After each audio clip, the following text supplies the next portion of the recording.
Hey there, I'm Lee Ullman here with some big news from the National Young Farmers Coalition.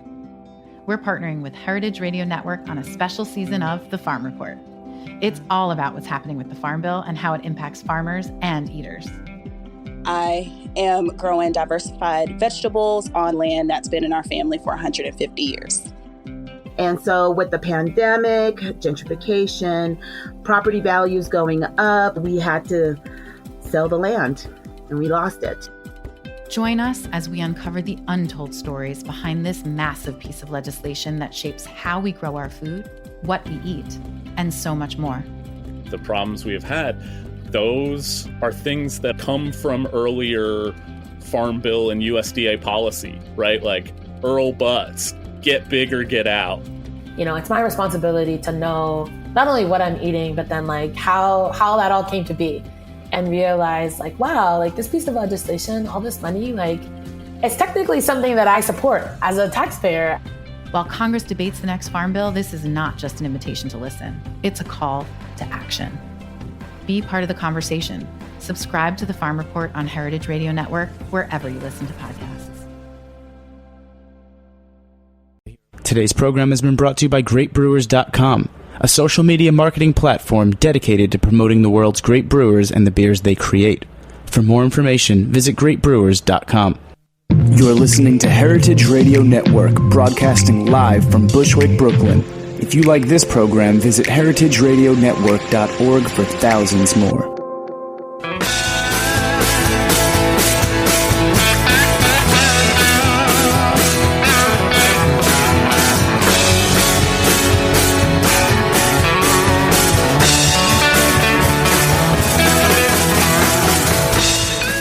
Hey, welcome to Beer Sessions Radio on the Heritage Radio Network. It's June 4th, 2013. I'm Jimmy Carboni from Jimmy's Number 43 and the Good Beer Seal. I'm joined tonight, Jen Swartman, my favorite co-host. 2 weeks in a row. All right, Blind Tiger, and she's moving to San Diego soon. Yeah, my second to the last visit with and you we guys. got Mike Lavulo. He's at the New York City Brewers' Choice for New York City Beer Week. He won Specialty Beer Rep of the Year. Mike, it's so great to have you back on. Great to be back. And we've got a couple other in-studio guests and some call-in guests tonight. So the unofficial import month, but really what's going on is we're talking about Michael Jackson tonight, the great beer writer and whiskey writer. They say that people who knew him for his whiskey writing only thought of him as a whiskey writer, and people that knew him as a beer writer only thought of him as a beer writer. I knew him. I knew him sort Did you of meet as him? both, You though. met him? Yeah, many times because back in the early 90s when I was working at the Wing Coop, my first brew pub, restaurant, bar job, and beer job, he was friends with John Hickenlooper and friends with the place. And every time he'd be anywhere close to us, he would come into town and do a big whiskey dinner, a Scotch dinner at the Wing Coop. So I actually knew him as both. Is that where you won the Beer Drinker of the Year award? I did not win. I came in a close second to Warren. That's right. So I'm not going to take that title from Warren. But that's the establishment. Warren Montero. But let's talk about Michael Jackson. Let's stick with that because the reason we're bringing this up is there's two things happening right now. First, there's Savor next week in New York. Savor is flavor. There's a lot going on. And to lead up to that, we're hosting the New York City premiere of Beer Hunter, the movie, which John Richards made. And the reason that's is a good story is that he had started interviewing Michael Jackson and doing footage with him before he died. And after he died, he didn't really know what to do with that footage. So he finally raised the money, and between the footage he had filmed and some footage from his old BBC series, which is from 1990, he's put together this great movie. And it's going to be June 11th. Check it out at goodbeerseal.com. But we have other tie-ins. Tom Acatelli, who's a beer writer that we know, his book is The Audacity of Hops, and that's out right now, and that's a very cool story. It's a great book.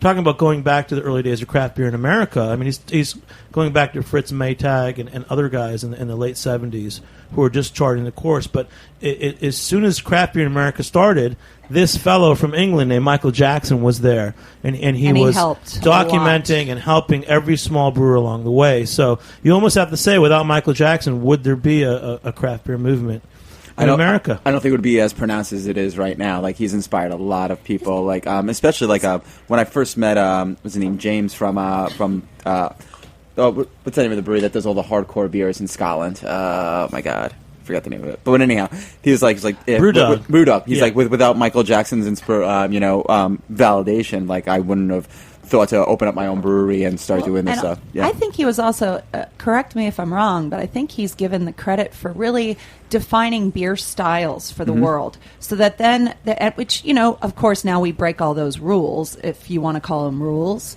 But by helping to define what it was that makes a certain style of beer, it really helped a lot of fledgling brewers really get their brains around the craft, I think. And so also his early guides, you're right about the styles. He really did internationally, he recognized certain styles in certain breweries. And I know when Don Feinberg started Van Bergen de Wolf, he kind of followed Michael Jackson's book, and he went to Brasserie DuPont. And when he first went there to talk about importing their beer, they were 2 months away from canceling the production of Saison DuPont forever, because nobody back then, 30 years ago, nobody cared about Saison. Exactly. And one thing I also learned from Tom Acatelli's book, it's that back then, the early 80s, the two number one beers in America, it was Miller Lite and Bud Light. So forget craft beer. No. It was like we were going towards light beer. So that was like probably the dark days of American beer. Oh, absolutely, yeah. And the guys that stuck with it, some of them are here today, like Sierra Nevada. Sure. But I just wanted to bring that up because the premiere is next week. But it's also it's food for thought that those of us in the beer industry and all the fans out there, around the country and around the world, like just go back and remember Michael Jackson and check out his books. And there's a new series of books. Steve Beaumont and his other buddy, the World Atlas of Beer. It's the same publisher, so they're continuing the series. But he really was influential, and you should just go look up Michael Jackson. He was also a really interesting character to listen to watch. So I can't wait to see the film just to see footage of him, because I remember how great a speaker he was and how eloquent and entertaining. So it should be a pretty entertaining film. And sadly, when he died from Parkinson's disease, I think he died in 2007. Yeah, it was kind of like just as craft beer was really taking off. So that to the younger people, I don't think that many people know about him as they should. So we're hoping to raise that awareness. So those of you out there, check it out. And it's Beer Hunter the movie. It's you can go online and you can buy your own copy. You can download it. You can do screenings in your own towns anywhere in the world. And John Richards is really behind it, but he's out in Idaho. So check it out. Just look it up, Beer Hunter the movie. And that's my plug for the night. So welcome, everybody. We got Mike Ravullo. He's really probably welcome back. I can't believe it's been so long. Specialty beer rep in New York City. He's everywhere except here. But you do. Exactly, right? Tell us some of the brands that you've repped over the last couple of years. Because you seem to know everything about really great breweries. I started, as a regular East and West Phillies beer rep, and I've had this position for 2 years. We're just delving into the specialty, niche, esoteric beers. So a lot from Scandinavia, like Holmbryggeria, Mikkeller, Nugnia. And then a lot of small domestic breweries like Nebraska. One of my absolute favorites, Maine Beer Company. Makes like my favorite American amber, the Zoe. The Lunch is considered one of the best IPAs, along with like Hetty Topper. Another small brewery that I actually bought a bottle of today is White Birch from Hooksett, New Hampshire. We've been carrying them for about a little over 2.5 years or so. And what I brought is their hop session. Cheers, guys! Let's drink this. Cheers, Mike. It's this one, yeah. We had him on the show. We've at least had him on the show once That's with yours. me on here, and he was a really great guy. Yeah, what was great is when when Bill Herlicker first started, he's up in Hooksett, New Hampshire. Yep. And Mike, you actually brought him to me maybe 3 years ago. Yeah, I think it was before I started this position, so yeah probably 3. And as a regular rep, and you brought him in, and we tried some of his beers, and they were terrific. And he's really come a long way. And I know he's he told me today that he's hosting a special Southern New Hampshire Brew Fest. Yeah. So we have a lot of fests coming up this summer. There's the festival with 12% and Shelton Brothers in June, the end of June. That's right after the in weekend Portland, of Maine. Savor. And we've got just a week from stacked. tomorrow is Maine Beer Company at the Tiger. There's Savor alone has got a bunch of events, but just like a lot of festivals. So Bill told me that it's July 26th and 27th. If any of you can make it to Southern New Hampshire, it's the Southern New Hampshire Brewers Fest. And, of course, like good New Hampshire people, live free or die. The website is just initials. It's snhbf.com. And, Bill, just so you know, that's really weird, man. SNHBF. You can't even say SN Beer. It's like SNHBF. I know you're listening, but I'm so psyched. And to see him grow from just being... This is what I love about what we do, is that first he came to us, he was making all the beer himself, then he had some interns, and now he's got a sales guy, and now they're doing a beer fest, and only in 3 years. So there's a lot of potential. He's come a long for way. Small brewers. Exactly. I mean, look, let's just talk about the White Birch that I brought today. It's Hop Session. Now, a lot of beers that Bill makes are really big. His flagship is his Hooksit, which is an 8.5% Belgium IPA. So his clientele last year was like, Bill, we love your beers, we love the big flavor, but can you make something that's a little bit more subdued, a little bit more sessionable? Even though a beer above 5% is not considered session. I mean, it's considered session to us because we drink 7 and 8%, big beers all the time. But this is his Hop Session, 5.2% American Amber, all Cascade and Columbus hops. So you get that really nice piney, ripe, it actually says American. It says Anglo-American IPA. Yeah. So I think, and it's not really. It's more an IPA than an Amber. It's that one. Oh no, I know. But it's we're also drinking our favorite, the IPA. Peak Skill Eastern Standard IPA. Jeff O'Neill, hello, buddy. Yeah. All right. Yeah, so great. But no, I mean it's definitely not. It's more IPA than. We're kind of beer geeking out tonight. Sure. Let me say what I say. So with guys like White Birch, it's like there's this growth in American craft beer, and see the numbers of brewery growing in America. But when you really look at them, most of them are like nano breweries and brew pubs. So it's like every day almost there's a new brewery opening that's tiny. And to see someone like White Birch to go from being really small to having they're pretty small, but they're really small. But they're getting a reputation. They're putting on a beer fest. I mean, that's really encouraging. Another great example is Maine Beer Company. Maine Beer Company, Dave and Dan Klaban have only been in operation since late 2009, and they shared a facility with Sebago, which is a brew pub in Portland, Maine. Sebago, thanks. I always say Sebago. Right, and so they shared it with them. One brewery that actually went under, unfortunately, and this does happen, and just right down the road from Allagash. Now, about 2 months ago, they opened up their own facility, 15 minutes down the road, still in Portland, Maine, but tripled capacity within 2.5 years. Wow. So about 3 years. You were a champion of Maine Beer Company. I used to. I've been going to Maine since 2010, and I'm talking to my buddies at Allagash. I'm like, "What do I drink that's local?" And they're like, "These new guys, Maine Beer Company, they just do seasonals." And when we went up the first time was like March 2010, springtime. It was their flagship peeper. It was called the Spring Peeper Ale. All right, so Mike, we're gonna do the Mike Lavulo interview. All right, because last time we had you on, you're a sales rep, and since then you've grown. You're a specialty sales rep. You really know your beer. You've turned me on to so many great beers. Okay. Thanks, dude. First thing, what was your first job in the beer industry? First job, L Street News. I was teaching math and science on the Upper West Side, and I took pictures for Tony Forder and Jack Babin of L Street News. And just went to a bunch of events. That's when I met Mike. When he was a photographer, he always had a camera with him. Exactly. And that's we met each other through beer events because I hadn't gotten back into beer in New York. Yeah. So we were just both fans of the whole craft beer movement, and we're attending all the events. Right. This was, when I moved here, this was like Tiger and Hiding days, where the old Tiger closed, the new Tiger had yet to be up, and we would all hang up at Collins Bar, and it was the first time I met, one of the first events was Scott Vaccaro. Captain Lawrence was only a few months old, and the next week was Carol Stout. It was amazing times, and it's amazing to see how this industry has changed. What was maybe 15 or so craft beer bars is now 50 in the metro area, insane. And then you go down to your local local when I started with Union Beer was 6 years ago. It was August 2007, and it was hard to take those Stella lines and those Bass lines and they're just those crap macro or imported or whatever. And now any restaurant, you don't have to be a beer bar, any restaurant that opens up is let's just be crafty, let's be regional.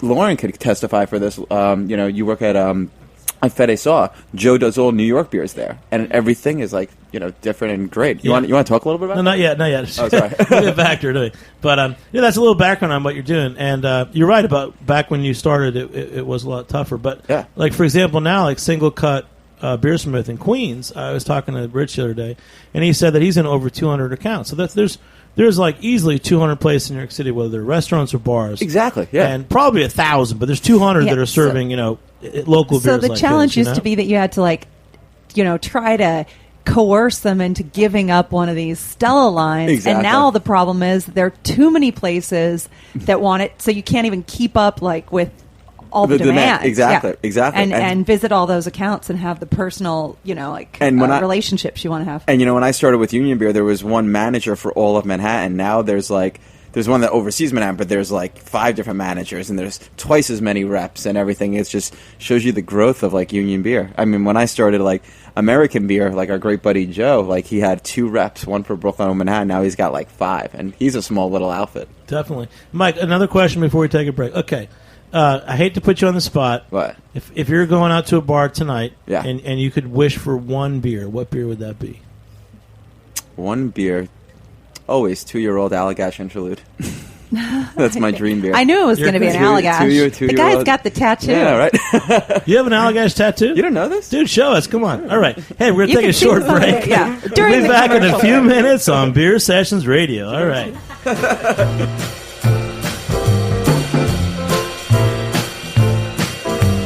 You're listening to Squeezy Breezy by the California Honey Drops on the heritageradionetwork.org. Keep it locked for more Beer Sessionist Radio, everybody. Wouldn't do for just a one little squeeze on you. Hey, squeezy, squeezy little breezy, squeezy breezy, squeezy little breezy. If I had $1 million, I'd give it up for just a one sip from your sweet cup. If I had a big Cadillac car, I'd trade it in for a Pinto at the old junkyard. Listen out here, babe, I ain't fooling around, 'cause I got another woman, but I'll put her down. Hey, squeezy, squeezy little breezy, squeezy breezy, squeezy little breezy. Ain't nothing in this world I wouldn't do for just one little squeeze on you.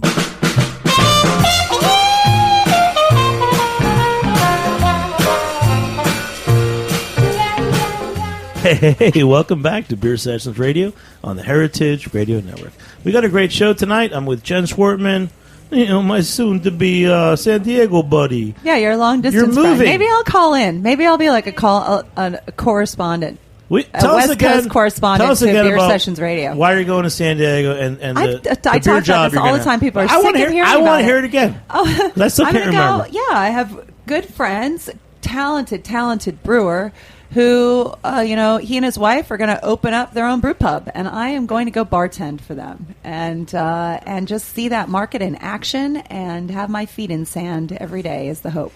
So yeah, I can't wait to get out there and really like dig into that whole region with their beer, because they already have fantastic breweries, and now they have even more. I mean, they're opening up every day also. So San Diego's hot. The bartender here at Roberta's is moving to San Diego. Yeah, we just found that out. Crazy, so right? Yeah, he's going to get there like a month after me. So we'll start the little New York contingent out there. I think one of our first shows we said that one day we would go to San Diego, and once you move out there, I think we'll come visit you. Okay? There you go. Oh, yeah, bring the whole show. Hey, and talking about visitors network. and all this stuff, there's a great import company called Artisanal Imports, and they bring in beers like St. Fulian, Earthel, Quack, and Triple Carmelite. And we have Lanny Hoff. He's the Eastern Regional Sales Director. But he's based in Austin, Texas, so I don't know how he does the Eastern Regional Sales from Texas, but he's on the line with us right now. Lanny, are you on the line? I sure am on the line, and I'll tell you how I do the East. It's called getting on an airplane. It's super easy. Yeah, there are those these days, huh? Yeah, so tell us what you're. How about this? I actually live in Minneapolis. Our company is headquartered in Austin, Texas. That's where our office is, and then I live in Minneapolis and cover pretty much the whole country now from where I live. Wow. Awesome. So, Lanny, so since you're on as like a regional sales rep, tell us kind of what your job is and some of the main cities or states that you visit. Just give us a little overview of what it's like being a sales director for an import company. Well, sure. That it's basically we go into different markets. Like I go to New York a couple times a year and work with my man Alex Forbes. I don't know if you know Alex. Of course, he's a stalwart. He's a stalwart. And we basically just go around and visit guys like you. I came into your place not too long ago and said hello. I think it was last year. So we'll go in, we'll do training, we'll meet with consumers, we'll meet with retailers, we'll just kind of go around and shake a lot of hands and kiss a lot of babies. It's basically relationship building is what I do more than anything else. Lanny, let's talk straight. So tell us the 4 cities that you visit the most in your job. The 4 cities I visit the most would be Chicago, Cleveland, Austin, Texas, just because I go there for meetings and such, and then probably the 4th one would be New York. So tell us about Cleveland, Ohio. Like, what's the beer scene like? Cleveland. I'm like, yeah, wow, what are that's some interesting. bars and restaurants that you go to that buy your products? Cleveland's got a chain of stores there called the Winking Lizard. Have you ever heard of this place? Well, actually, Lauren, who's sitting here in the studio with us, she's so excited because she's from Cleveland, so she might know more than we do. In-studio guest, but she's going to come on the show in the third segment. Yeah, Jimmy's keeping her on hold for some reason. We keep she's referencing a special her. guest. But Lanny, tell us about the Winking Lizard. Come on, I want to hear about Cleveland, Ohio beer scene. Well, the Cleveland, Ohio beer scene, like a lot of the beer scene in the Midwestern part of the country, is extremely active. And I know it's true everywhere else, but it's just a seething mass of humanity going after some good beer. And the Winking Lizard, to my thinking, is one of the places that represents the vanguard of what's going to be coming for craft beer. It's typically, I think they've got something like 14, 15 locations. They're almost always in kind of a strip mall or retail type setting. It's kind of a sports bar with pub food and phenomenal beer. The guy who runs it, his name is John Lane. I think he understands more about how to sell good beer to people than almost anybody else in the country. He's got a great lineup of beers. He takes really good care of them. He does special promotions all the time. He's got a thing called the Tour, the Winking Lizard Beer Tour. If you drink all the beers on the tour, you get a party and a prize at the end of the year, stuff like that. But what he's doing and what he reminds us all the time is, for us to be successful selling great high-end beer, we really don't want to forget about anybody. We don't want to leave anyone out. So he's got a place that's accessible to everyone. You can go in and watch the game and drink a triple caramel. Okay, you can sure. Go in and wait, hold on, play Lanny. I skee-ball. hear that. Okay, next thing. Okay, so that was Cleveland. No, I want to know a few of the brands that you bring in, because I can't say that just from my reference point that I have a whole lot of experience with artisanal. You'll say fully sure. in. Well, okay. Probably our Safely number one beer is a beer called Triple Carmelite. Oh, I know that one. Sure. Yeah, it's from Bastille's in Belgium, and that's we also do Quack from the same brewery. Okay. La Trappe, Trappist Ales from Holland, Semplien, Belgian beers. We've got a beautiful beer from the Bacor Brewery called the Cuvée de Jacobin Rouge. Oh, I love that one. A nice sour beer. Definitely. We just picked up a Brazilian craft beer called Colorado, believe it or not. I've heard of them, yeah. Yeah, Colorado. They're wonderful people, and they make great beers. So we're bringing beers from all over. We've got Meantime from London. We've got Zuner Kolsch from Cologne, Germany. That's a brand new one that came to New York recently, right? A whole big portfolio. What's the new Kolsch, Lanny? It's called Zuner. It's probably the original. Well, they refer themselves as the original Kolsch beer because they were the first ones to put the word Kolsch associated with the beer that was being brewed at that time. Mike, have you tried that? So, I haven't. I've heard about it. I'm close friends with Alex Forbes, and I just been seeing it around in the past few weeks. It's pretty new to the New York market. Am I Lanny, right? I'm going to tell you what your reps are doing. Lanny, listen. This is what your reps do in New York. Alex Forbes is a wild man. He's out there representing you guys really well, and we love him. But one time last year at Omegang at the Belgian Comes to Cooperstown, he was in a paintball incident, just so you know. Let's have some fun, Lanny. Come on. We have a deal with Alex that he's not allowed to actually publish very many photos of himself at events. See, that's the other side of the beer world. It's really kind of everyone's kind of partying all the time, right? Yeah. But the life of a beer rep does. The frosting on the cake is definitely looks like a party, but the rest of it, as you know, it's. There's a lot of grinding flour before you can make that cake. Well, there's a question I really want to know, because what I don't understand is how does an import company work? And I'm really interested in this. So you guys have these great brands. I know when I put Triple Carmelite on, it just sells, which is amazing. Right. And you guys are all around. So how does this work? I mean, how do you guys do this stuff? It's actually... It's kind of one of those things. Once you get in with somebody, then you start learning more about it. But basically what we do is we buy beer from the breweries, and we transfer it to the United States, and we have a warehouse in New York, and we have a warehouse in California. Then we take that beer and we present it to distributors in all over the country. I think we've got something like 106 distributors now.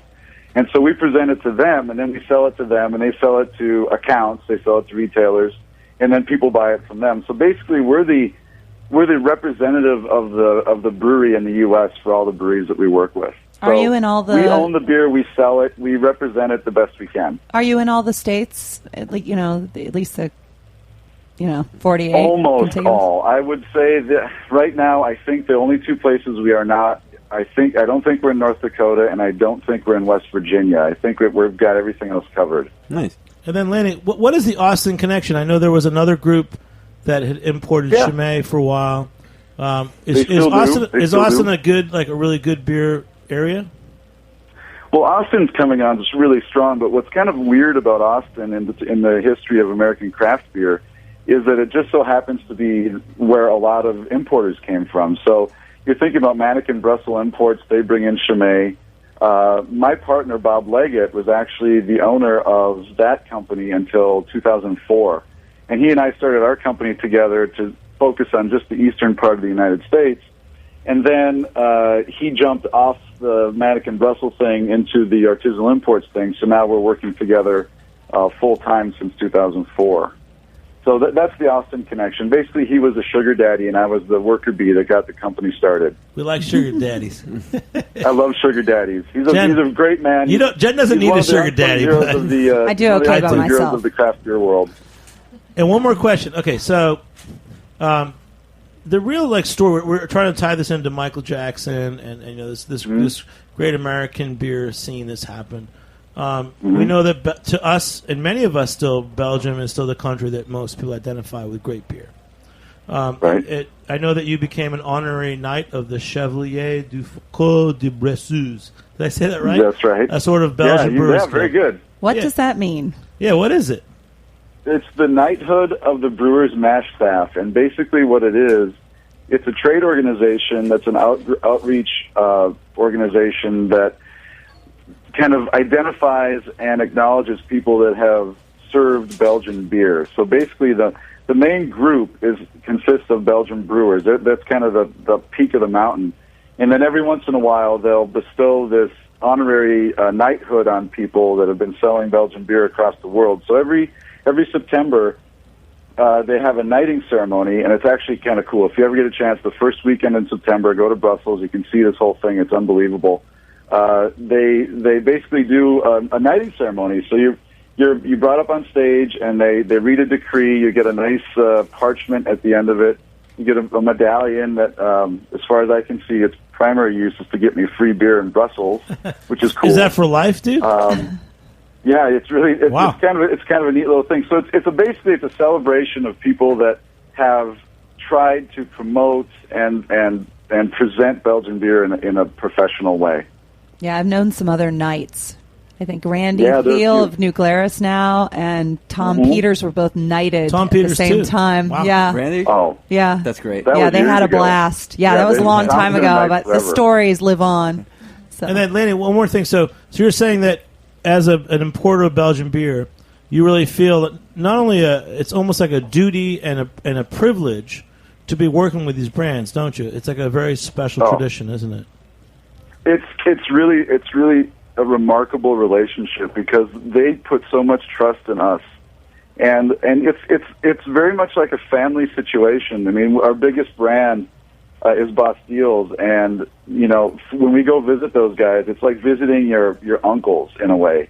They're very involved. They would like to be even more involved than they are. They want to know what's going on with us. They're very passionate people, and they hold us to a very high standard, which is making our company better all the time. Wow, man, that's amazing. Yeah, no, I really do. I think, and especially we're trying to echo, go back to Michael Jackson, the great beer writer, on the show, and we'll talk more about him next week. That there's so much good beer happening in the world, but Belgium has a great history, man. And it does have a great history, and the Michael Jackson thing is a funny thing because he once called me a horrible name, but he said I wasn't the worst one of those that he'd ever met. I don't know if I can say it on the air. You can say it on this air. Okay, well, here's the deal. We were at an event, and I had a copy of a book that I wanted him to sign. And he had just given a speech where he called marketing men dickheads.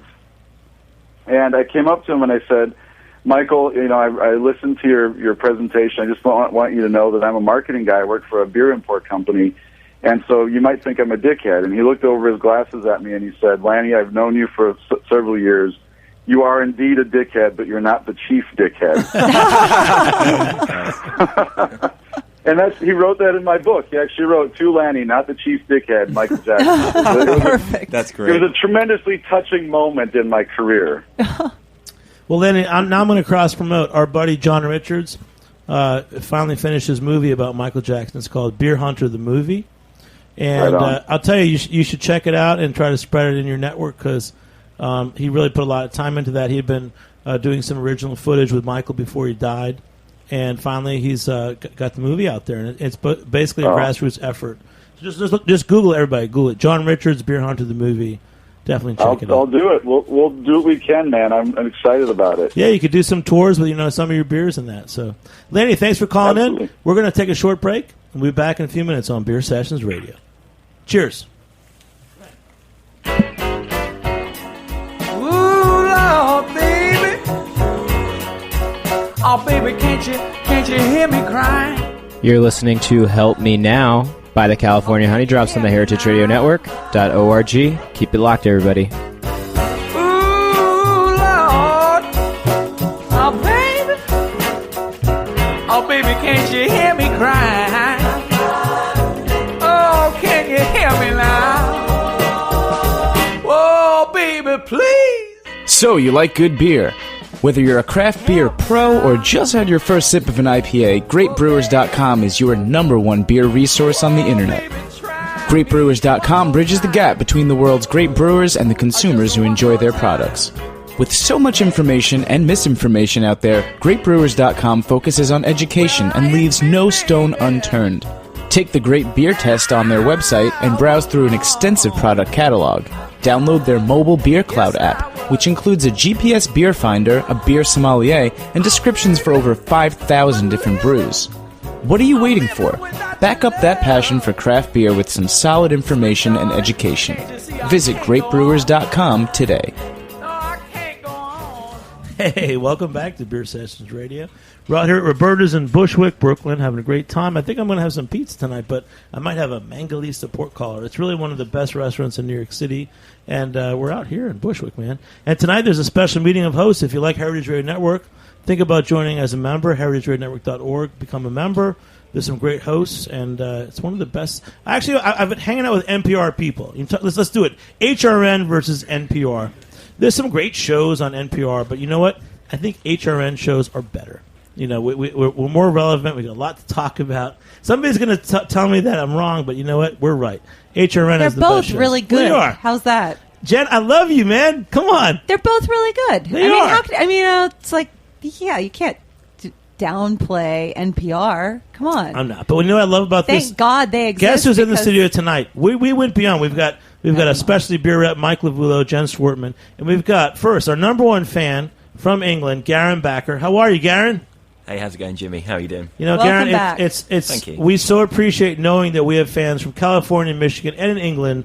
Garen, when did you first start listening to Beer Sessions Radio?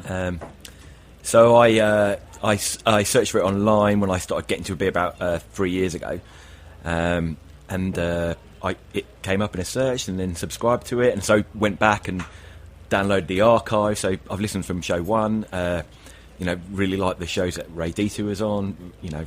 Yes, really God interesting. bless Ray. Didn't we all? Yeah. And he talked a lot about beer in England and how he really did. discovered everything he knew about beer. He discovered in England. Yeah, that's right. Yeah, because he visited quite a few times, It was didn't a he? very special place. And how's the for pub him. culture in England these days? It's okay, although there are a lot shutting down, quite regularly.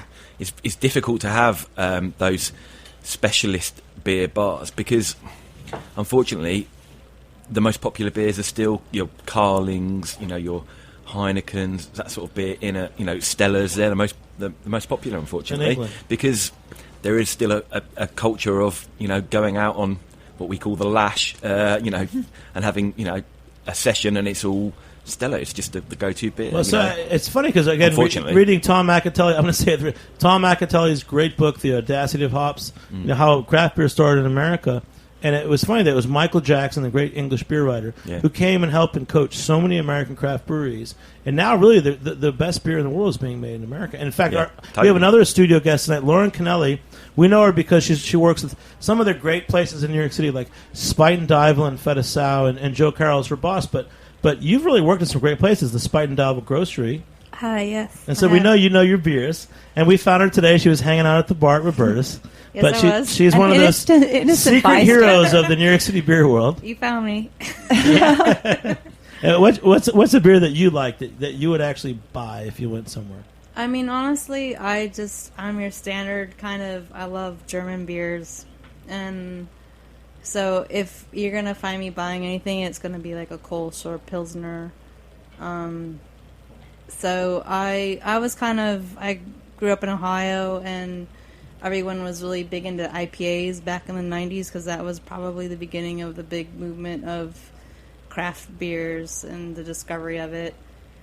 And I was like 16 or something, and at any rate, I knew a lot of people from Colorado, and well, we love you, and thanks for coming on. So we got, if you ever come out to Roberta's on a Tuesday at 5:00, if you're out here hanging out, we'll bring you on the show because we love all our fans and all. Now our they're going to be lining up. Oh yeah, Jimmy. Please do. So Mike, tell us. So you brought in tonight the White Birch from Hooksett, New Hampshire, and we know that Bill's doing a special festival. Yep. And I brought in a hop session. Another great one that I've really been liking from the newest batches is his Belgian Pale Ale, 6.8%. Awesome beer. But really happy that things have been going up and up for White Birch in the past 3 years that they've been in business. So again, we'll say July 26th and 27th if you're in Southern New Hampshire. Actually, go to Southern New Hampshire and go to the freaking festival. The Southern New Hampshire Brew Fest. Again, they're so quirky in New Hampshire. It's what else are you doing on the 26th, 27th? SNHBF.com. I actually am getting a U-Haul and I'm driving away on those 2 days. Yeah, it's Rats. cool. And then, of course, we're going the next weekend, the first weekend of August. We'll all be at BCTC. Belgium Comes to Cooperstown, which is probably the best beer festival ever. Mike actually has offered to fly me out. It's going to be the first year you're not partying. He's like, I can do it, Jim. And then he texts me later and it's like, I actually will fulfill my drunken promise. So I don't know if I'm going to take him up on it yet. It's one of my favorite lines of all time. Hemingway says, is like, everything you say you're going to do drunk, you should actually do sober. And I remembered, I woke up the next morning, I'm like, did I tell her that? I'm like, yeah, I could pull that off. All right, Mike, give us a list. Okay. Yeah. You do this stuff with Complex.com and First We Feast and Chris Schumberg. So give us your 5 top beers for summer. Oh, great! Yeah, on that list, speaking about Kolsch's, Reisdorf Kolsch is my go-to. They have this new Kolsch coming out through Artisanal. That's all great, but Reisdorf Kolsch, ale yeast. You still have that effervescence in the aroma, but light, crisp, beautiful. This place that turned me on to is right down the block from you, Weschler's Currywurst in the East Village, and I would just get the little flutes, 0.2 liters, and just slam them. Let's give a plug-in. So one thing that we're really proud of doing, and this will be the 5th year, in New York City we have this thing called the Good Brazil Bars, and you go to goodbrazil.com. And years ago with Ray Dieter and Dave Broderick from Blind Tiger, we identified our favorite small and Joe Carroll, of course, yep. And our small independently owned beer bars, and it's grown to over 40 now. But we try to recognize again it's a small independently owned beer bars, and there's this little spot called Wexler's. It's in the East Village. And he specializes in, and he has some really good German beers, some on tap, some in bottle. Yep. And it's a nice place to visit. And thanks for bringing that up because it's pretty great. Yeah. One of my other favorites. He always has that Kostritz or Schwarzbier. He always has a good cold. Exactly, and he's from Dusseldorf, Germany, so he always has Uriga Alt or Doppelstick bottles or draft. Yeah. Uediga, I love that brewery. Another great summer session beer that came out last year. It's one of my favorite beers on the planet. It's from Professor Fritz Brehm, who does all the historical different recipes. Started out with his Berliner Weiss. Then years ago he did the Gruit. Last year he came out with the Grodzicki, which is a sour smoked wheat ale. Funnily enough, Bill from White Birch did a beer called the First Barrow that they did a small little production run. Amazing Grodzicki. What Grodzicki is like similar to a Berliner Weiss, same kind of brewing practices. You get that nice acidity from it's a wheat. You still got that nice acidity, and some of the portion of the malt is smoked over beechwood. So it's 4%. Though the White Birch was 3.8. The Grodzicki is 4%. So it's sessionable. We but had another good one too. We had it on the show from Frightgeist, Abraxas. Oh, Abraxas, amazing, yeah. Amazing. So that's another one. They're going to be in town. They're actually going to be at the festival, the Shelton Brothers Festival. I can't wait to have that beer again. But that style is really interesting. And one other one that I've got to mention. It's going to be good because I think you know how I do your tastings every Tuesday at Jimmy's. On the 18th, Stefan from Mars Brewery, which makes one of my favorite beers, the Ungespundent, which is like their Zwickau unfiltered Pilsner. And he should be on the show. You're right. I think that we're underselling what's going on in June. I mean, there's so much going on in New York in June. First, next weekend, June 14th, 15th is Savor. Savor is flavor. That's going to be awesome. But then the following week, because of the festival that Shelton Brothers and 12% are producing in Portland, Maine, we're going to have on June 18th, it's on our show too, and a special Tuesday tasting at Jimmy's number 43, Stefan from Mars, who's one of our favorite brewers. And the following Tuesday on, June 25th, what year is this? Gosh, there's someone else. It's not 8 Wire, it's Coat. Coat is one of their special brewers from the Czech What Republic. I was going to say is both of those events, the reason why it's not just a regular June, or a regular month of a lot of beer fests and events, because we have events all the time, all over the city. It's amazing.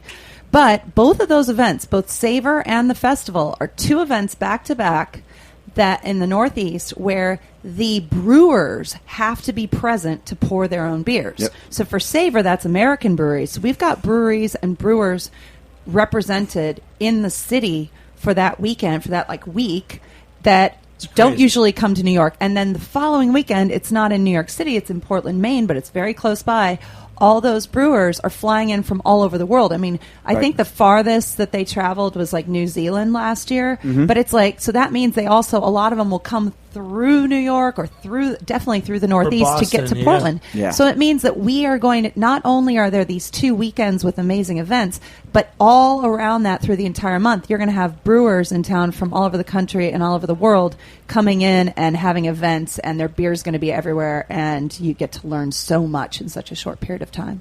No, I think we forget how great it is. This is the heyday of craft beer. Sure. But also a shout out to Shelton Brothers. Thanks so much for putting this together. I mean, the last 2 years you've really kicked the beer world on their ass. This is the best. That's festival. why I stayed until the end of June. I was thinking about leaving, and man, how the hell can you leave the East Coast before all of this happens? Jen, that's silly. So, Jen, are you going to go up to Portland, Maine for the festival? I'm going to actually, when I come back at the end of the month, right before I leave, I am going to be able to talk to you about everything I see in Vermont and Maine, because I'm going to rent a car in Burlington, drive it through, see Prohibition Pig, visit those guys, brew with Lawson one day, a spruce tip beer. Going to go to Barnard and get to see Dave in his Barnard, natural Vermont, habitat in Vermont with the Worthy Burger and the new place he's opening, the Worthy Kitchen, that's under construction. And then I'm going to work my way over, hopefully visit Smutty Nose and Dave Yarrington, and then end up in Portland, Maine for the weekend for the festival. So it's my last little East Coast hurrah, Jen, before I come back and load a truck. Some brewers that'll be at the festival that you would like to meet? Or I know you know all of them, but who? No, I don't. Who would you like to meet and suggest to other people to check out?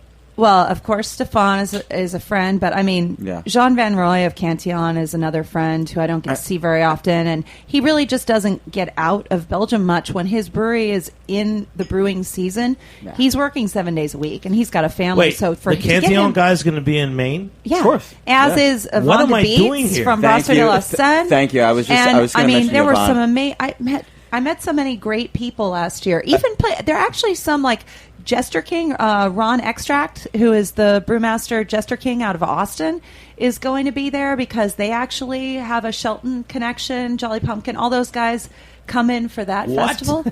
Yeah, and I'm doing my daughter's 5th grade graduation. You're missing out. Come on, guys. I love my family. I'm sorry. She just mentioned Yvonne de Beets from De La Seine, and we just opened up a beer last week. Yours, the Kuru Oni, which is his collaboration with Luke, who just left Jude ACL, 7.2% black IPA. But just to go back to Somerset, Japanese black IPA. Yeah. But to go back to session beers, one of my favorite beers in the world is De La Seine's Taras Bulba. I mean, you know that beer really well. And Yvonne is one of the most knowledgeable people in Exactly. especially when it comes to the categories of wit and saison. That's what he's known for. He's written chapters of books.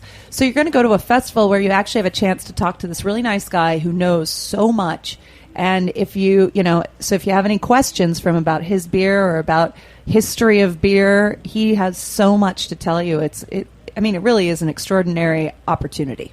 Yeah, and crush some premiums with Strumke too. That doesn't hurt. Mike, I know you guys are in when you're beer insiders. Please use full names and tell other people. Oh, okay, yeah. So Brian Strumke of From Stillwater. Stillwater. I also want to make sure that we session do premium. mention 12% because it's not just Shelton Brothers. The festival is a joint effort. And while 12% Importers is Brian Ewing and it's very small, they are working with Shelton on many levels. And they bring in, Brian has brought in some other amazing beers that the Sheltons didn't bring in. Oh, guess what? My we want new to also favorite. mention. I have two new mention favorite them. IPAs. One, Peekskill Eastern Standard IPA, Absolutely. a local guy, Hudson Valley, the superstar brewer in the New York area. But my other favorite IPA is I'll say Charleston, South Carolina. Who knows a great brewery from that area? Charleston, South Carolina. Well, guess what? It's Westbrook. Really? Oh, we just had their Westbrook stuff at IPA Blind Tiger last week. is really awesome. It's my other favorite IPA. I didn't know where in South And Carolina, but yeah, it's that's right interesting. just outside of Charleston, and they're distributed by 12%. So. Sounds good. Okay, let's ask some more questions of the beer experts. Okay, all right. So let's pick another brand. Local Option. What town is that brewery in? That's in Chicago, isn't it? No. Jen, you win, baby. I don't know. You know what? All right. I know of them, and I Yeah. really can't say that I've had their stuff yet. But the other one you mentioned, Jester King. I had Great read beer. read about that in Beer Advocate last year. I met Yeah. him last year at the festival, and Yeah. he was really a really nice guy. And saw him again, oddly enough, at the Trappist in Oakland. And he came up to me and remembered me. And so, I see him periodically at events and things. And his beer, I remember a lot of people around the festival were saying, because you kind of bump into your friends and say, okay, this is overwhelming. There's so much great beer.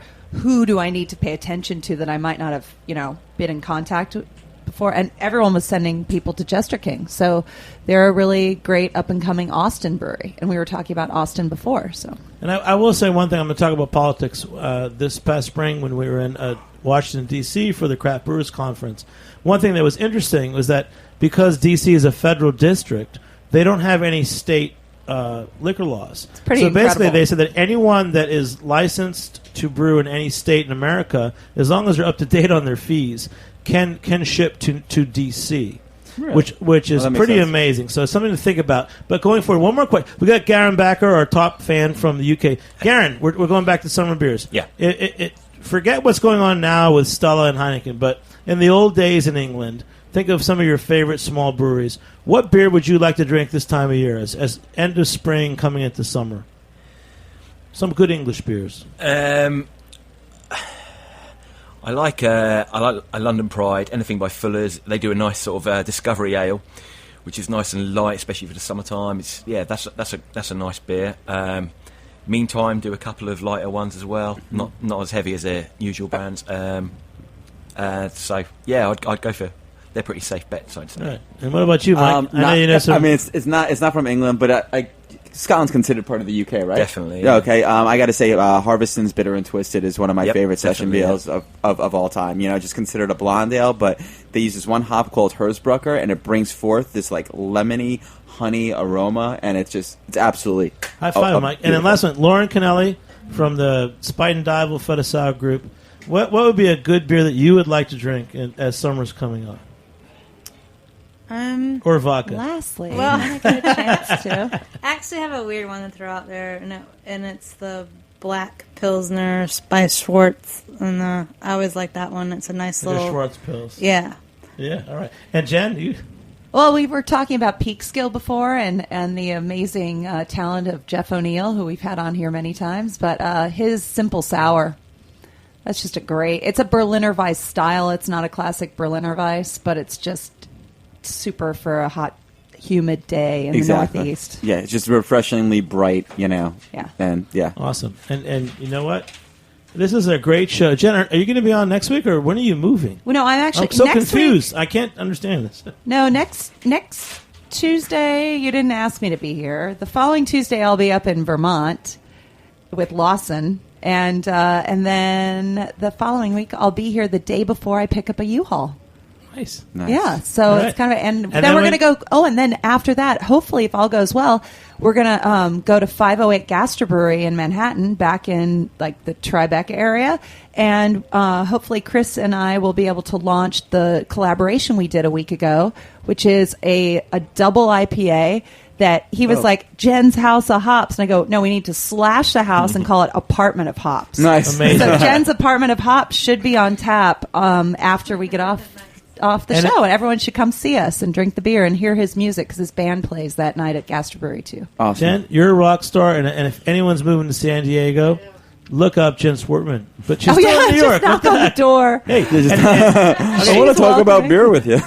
and we have some events to plug. So, Find her on the beach. guys, do you have your tickets for Savor in New York City yet? This premier food and beer pairing event is not to be missed. Go to savorcraftbeer.com. Just so you know, last Thursday I went to a pre-Savor event at Brooklyn Brewery, and Sam Calagione from Dogfish Head was there, and Steve Hindy hosted it from Brooklyn Brewery. And they were like, oh, man, we're so worried. We've only sold 80% of our tickets. I was like, guys, you're in New York City. It's like 80% of the tickets 2 weeks out. You're going to do fine. They're going to sell out. So there's tickets fast, still available, but just trust me, they will sell out. So get on it and check it out. And if you want to get your game face on, again, leading up to Savor, our friend Sam Merritt at Civilization of Beer is offering some great classes, including a pre-Savor boot camp at Jimmy's number 43 on June 13th. So go to civilizationofbeer.com. Also, again, I'll plug on June 11th, Beer Sessions Radio and the Good Brazil and Beer Nation show.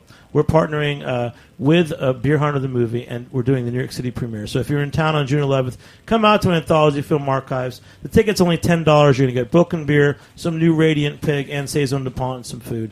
But again, it's you're going to check out the special new documentary about Michael Jackson. So check it out again, goodbrewseal.com. I'd like to thank our sponsors at greatbrews.com who have helped to bring this podcast to you tonight.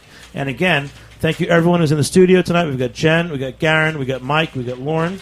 And thanks to our special interns, Maggie and Justin. And hey, thanks so much. I'm Jimmy Carboni. To our producers, Jack Inslee, Brie O'Connor, engineer Joe Galarraga. Thanks for listening. We'll see you next time on Beer Sessions Radio. All right. Thanks, guys. Yeah. All right.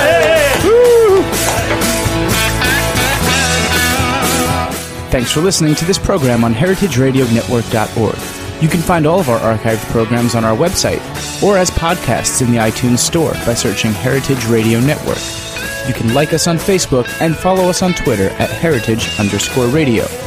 You can email us questions at any time at info@heritageradionetwork.org. Heritage Radio Network is a non-profit organization. To donate and become a member, visit our website today. Thanks for listening.